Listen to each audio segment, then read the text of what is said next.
오늘 본문의 말씀을 통하여 어찌하여라고 하는 제목으로 주신 말씀 증거하도록 하겠습니다. 우리가 먼저 본문에 있는 말씀들 살펴보기 전에 하박국서에 대한 간략한 개관을 먼저 생각해 보고 본문의 말씀으로 들어가도록 하겠습니다.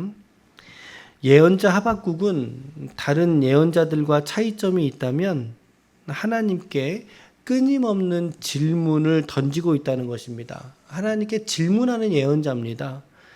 물론 이제 본문에는 두 가지의 질문으로 구성되어져 있지만 이게 단순하게 한 개, 두 개 그런 질문이 아니라 계속적이었고 그의 생애 속에 반복적으로 그리고 그 질문 안에서 깊어져가는 하나님의 신뢰를 기초로 하고 있는 그러한 중에 하나님께 드렸던 질문이다라고 하는 것이죠.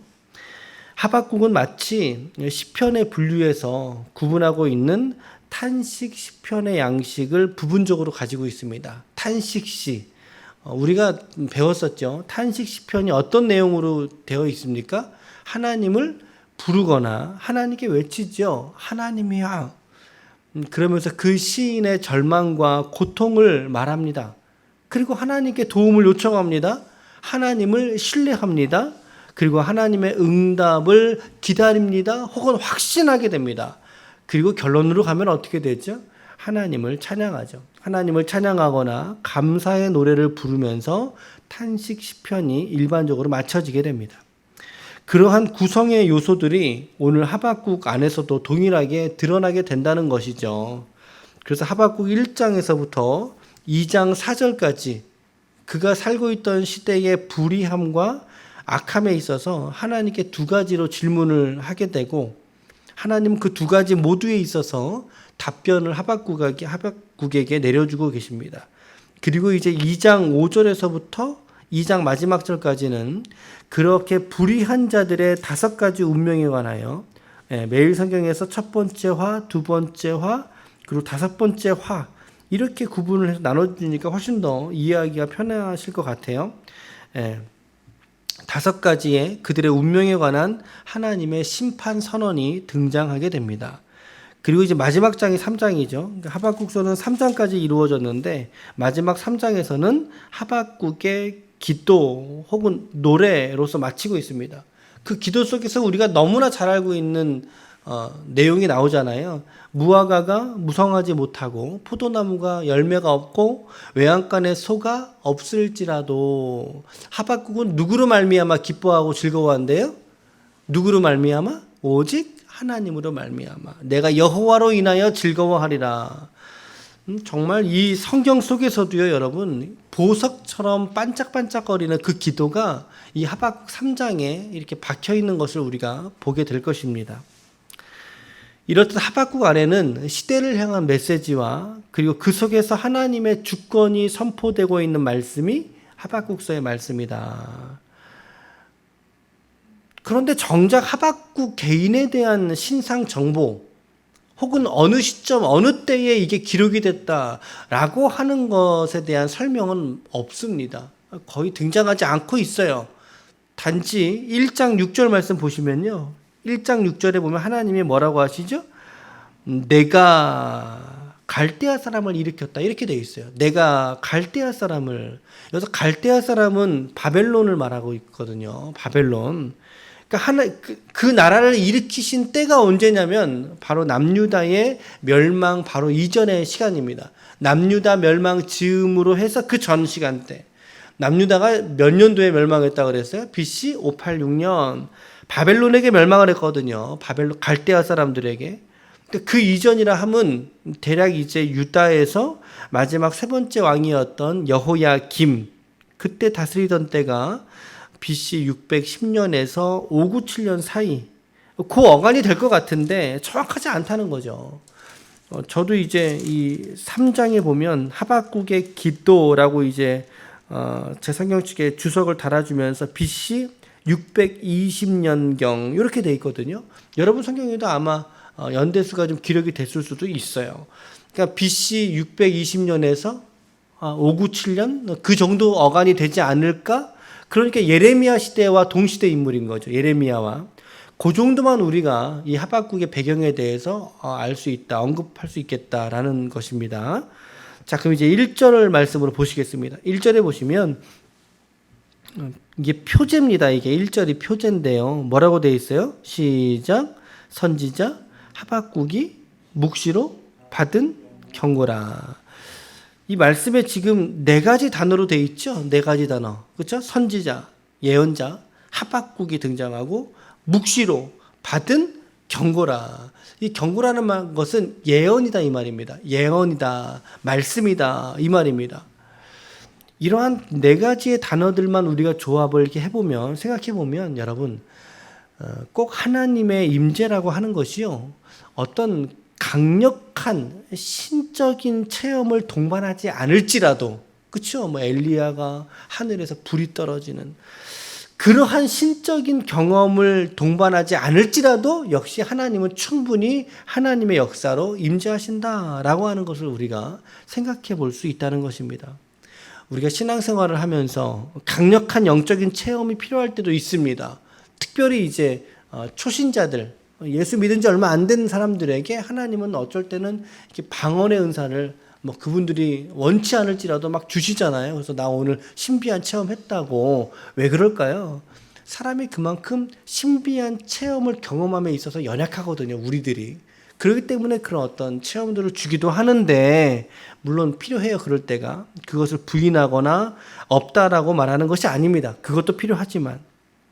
그러나 가장 중요한 게 뭐냐는 거죠. 가장 중요한 것은 하나님의 음성과 그 뜻은 내밀하신 말씀을 통해서 우리에게 들리신다라는 것입니다. 경고하신 말씀이라. 내가 어떤 체험을 했거나, 내가 누구에게 무슨 이야기를 들었거나, 상황에 관한 이야기를 들었거나, 그것이 우리 신앙의 절대적인 기준이 될 수 없다라고 하는 거예요, 여러분. 하박국이 전했던 이 예언과 임재의 체험은 말씀으로 임재하신 하나님을 그가 지금 경험했다라고 하는 것입니다. 그의 내밀한 심령 속에서 들리신 말씀의 경험이었다라고 하는 것입니다. 오늘 우리 지체들에게도 이러한 말씀의 경험, 말씀이 있는 말씀의 체험이 있기를 축복합니다. 우리 지체들이 저는 저보다 더 영적으로 더 깊어지시고 또 더 좋은 영성을 가지고 이러한 말씀의 은혜를 누렸으면 좋겠다라고 하는 바람들 가지고 있습니다. 뭐 저도 물론 그렇게 해야 되겠지만 우리 지체들과 이 말씀의 기쁨을 나누고 싶은, 예언의 기쁨을 누릴 수 있기를 축복합니다. 하박국이 지금 절망 중에 하나님께 질문하고 있습니다. 2절부터 4절의 말씀인데요. 같이 한번 또 읽어보겠습니다. 시작. 여호와여, 내가 부르짖어도 듣지 아니하시니 어느 때까지리이까? 내가 강포로 말미암아 외쳐도 주께서 구원하지 아니하시나이다. 어찌하여 내게 죄악을 보게 하시며 패역을 눈으로 보게 하시나이까? 겁탈과 강포가 내 앞에 있고 변론과 분쟁이 일어났나이다. 이러므로 율법이 해이하고 정의가 전혀 시행되지 못하오니 이는 악인이 의인을 에워쌌으므로 정의가 굽게 행하여짐이니이다. 내가 부르짖어도 주님께서 들어요, 듣지 않으세요? 듣지 않으신다는 거죠. 어느 때까지 주님 듣지 않으시겠습니까? 라고 하나님께 탄식하고 있지 않습니까? 하나님 왜 구원하지 않으십니까? 어찌하여 내 눈으로 패역을 보게 하시며 겁탈과 강포가 내 삶에 이처럼 있게 하십니까? 율법의 정신은 어떻게 됐다고요? 이미 해이해졌다는 거죠. 말씀의 기강이 해이해졌고 전혀 그 말씀의 정신이, 율법의 정신이 실행되지 못하는 사회상 속에 내가 살고 있습니다. 하나님 뭐 하고 계십니까? 라고 묻는 거예요. 하나님 뭐 하고 계십니까? 저는 이 시인의 이 질문 속에 오늘 이 시대에 우리의 질문도 동일하게 있지 않나라는 생각을 해보게 돼요. 요 근래는 정말 이 코로나가 우리의 생활권 안에 가까이에 다가온 것 같은 느낌 들지 않으세요? 그러한 상황 바라보면서 한편으로는 그래 정말 조심해야 되겠다라고 하는 그런 다짐과 함께 야, 하나님 뭐 하고 계시나, 이 시편의 기자가 말하는 탄식들이 우리 안에 있지 않습니까? 더욱이 어제 그제 들려진 소식들은 뭐예요? 이게 교회예요, 교회. 교회 목사님이시고 어제 뉴스에서 이렇게 봤더니 저는 감리교단으로 알고 있었거든요. 근데 어제 뉴스에 보니까 우리 마크예요. 우리 합동 측 장로교단이에요. 주님 뭐 하고 계십니까? 라고 하는 생각들이 우리 안에 들 수밖에 없지 않겠습니까? 정말 하나님의 영광이 가려지지 않기를 원하는데, 그렇죠. 분명 무언가 주권이 있고 뜻이 있지요. 그 주권을 우리가 알지요. 여러분, 하나님의 주권이 이 땅 가운데 있는 줄 믿으십니까? 우리 아멘이죠. 아멘이지만 그러나 우리는 하나님께 기도하지 않아요. 하나님 어찌하여? 하나님 언제까지?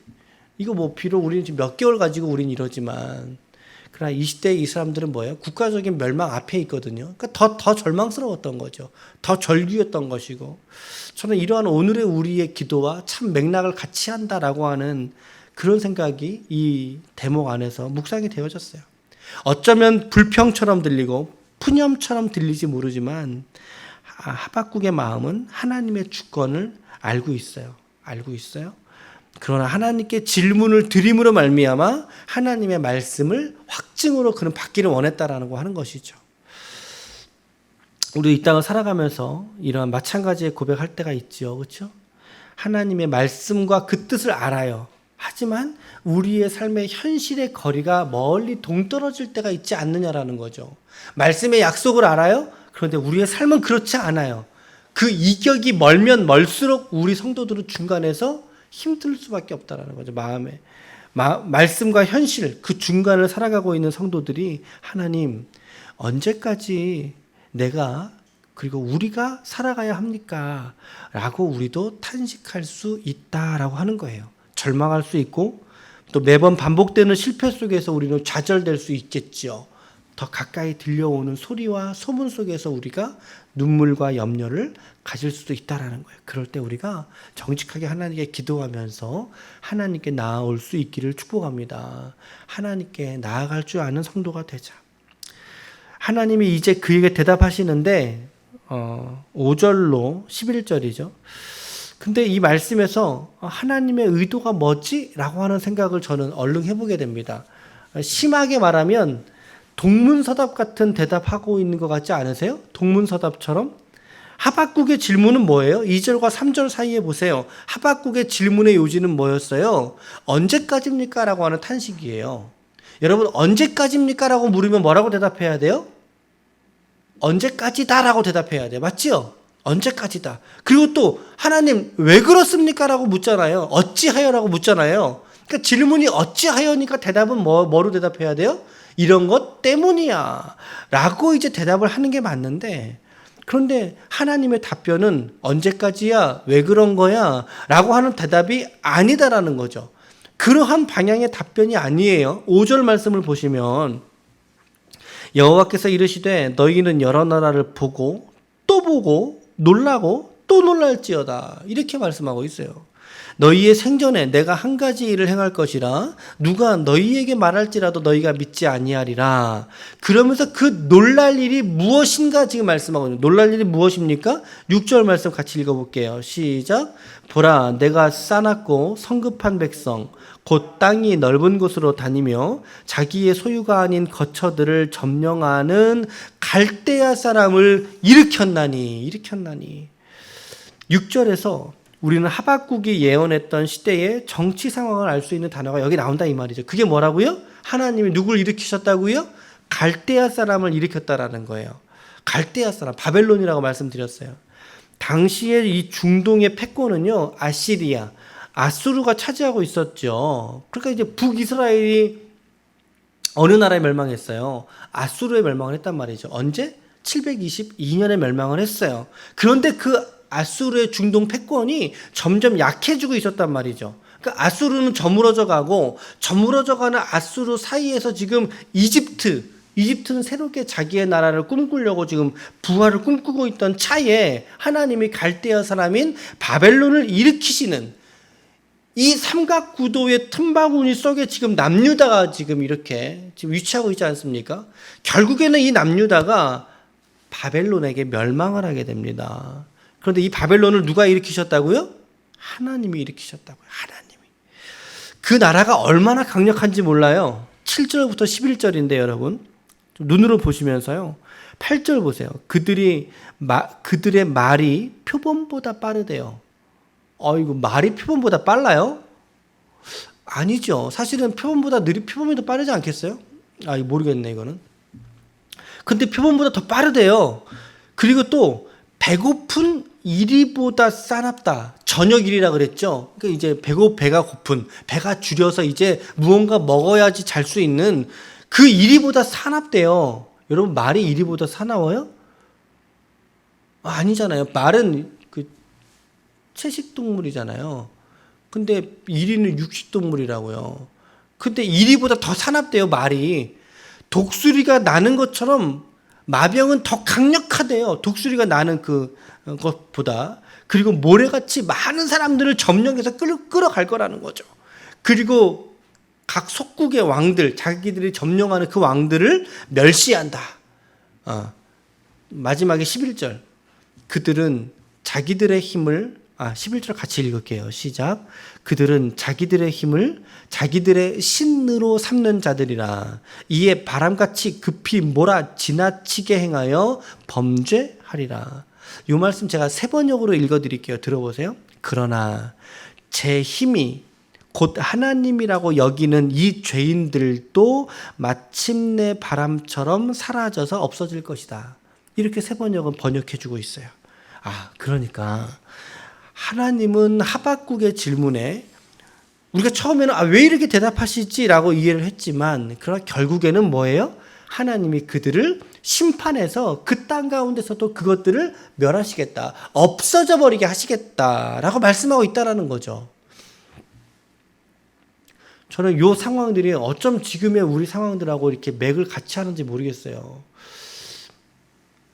코로나와 같은 지금 이러한 바이러스, 이러한 전염병조차도 여러분 하나님의 주권에 있는 것을 우리 겸손하게 믿어낼 수 있는 믿음이 되시길 바랍니다. 그러나 이것조차도 하나님이 결국에는 어떻게 사라지게 하신다. 저는 이 말씀 보면서 오늘 이 시대에 우리가 정말 붙들 수 있는 말씀이구나 라고 하는 마음에 많이 들었어요. 여러분 몇 가지로 간단하게 적용을 좀 제안해 드리고 마칠게요. 첫 번째는 하나님의 말씀에 계시는 신비적 체험보다 더 중요하다는 거죠. 말씀의 경험이 신비적 경험보다 더 중요하다라고 하는 거예요. 그러니 여러분 신비와 체험을 사모하기보다 때로는 단조롭고 수고롭지만 우리의 이해를 거쳐야 되니까 수고롭지만 그러나 하나님의 말씀을 꾸준히 읽고 묵상하고 실천하는 것이 더욱 건강한 신앙인 줄로 믿으시길 바랍니다. 그렇죠? 신비적 체험보다 말씀의 체험을 더욱 사모하자. 두 번째는 말씀과 현실 사이에 놓여서 늘 고민하고 늘 질문하고 정직하게 하나님께 나아가는 훈련을 우리는 해야 된다. 그렇죠? 말씀과 현실 그 중간 세계를 살아가는 우리들은 하나님께 정직하게 질문하고 정직하게 기도하고 정직하게 우리가 하나님께 나아가는 훈련이 필요하다. 나는 하나님께 오늘 정직한가? 세 번째는 모든 세계가 하나님의 주권에 있다는 것을 우리가 믿고 신실하게 믿고 모든 세계와 국가와 시민들이 하나님의 주권에 있다는 것을 신뢰하고 그 마음으로 우리가 오늘을 살아가자. 바로 이러한 적용 속에 오늘 우리 이러한 코로나 상황과 같은 것들을 동일하게 대입해 볼 수도 있겠습니다. 여러분들이 그 마음으로 여러분 이 주권 코로나 상황 시대 속에 있는 이 주권들도 우리에게 있지 않아요. 우리의 힘으로 어떻게 할 수가 없단 말이죠. 아무리 꼼꼼하게 방역을 해도 새나가는 것들이 있어요. 하나님이 하셔야 되고 이것들이 하나님의 주권 안에 있다라고 하는 것을 정말 말씀 속에서 여러분 하나님께 정직하게 기도하면서 고백할 수 있기를 축복합니다. 우리 모든 지체들이 어찌하여 오늘 하박국의 이 단락의 매일 성경 제목이 어찌하여였어요. 어찌하여 이 질문으로 우리가 세상을 살아간다 할지라도 어찌하여 주님 하나님은 오늘 여러분과 저에게 신실하실 줄로 믿습니다. 이 하나님 붙잡고 오늘을 승리할 수 있는 하나님의 거룩한 종들이 다 되시기를 예수님의 이름으로 간절히 축원합니다. 아멘. 기도하시겠습니다.